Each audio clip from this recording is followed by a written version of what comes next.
Hugo Calderano once again proved why he is one of the most exciting players in table tennis.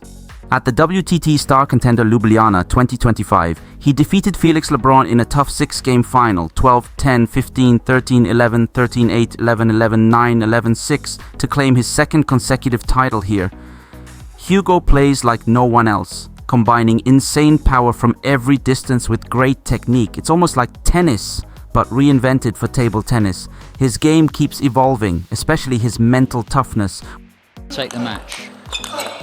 Take the match.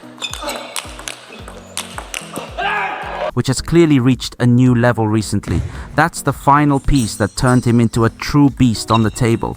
Beating the Lebrun brothers after already conquering Chinese legends shows how far Hugo has come. At 29, with multiple big titles in 2025, including the ITTF World Cup and World Championships finals, Hugo's focus is clear: becoming world number one.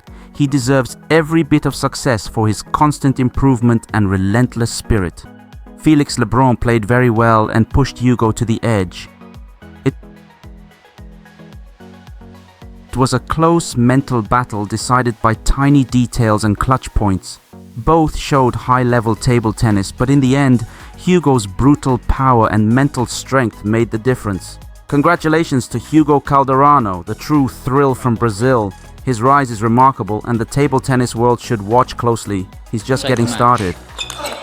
Take the match.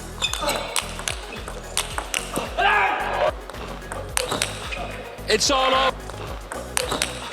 It's all over. Read more about table tennis on my blog, PingSunday.com. Get free ebook and coaching advices. See you in the next video.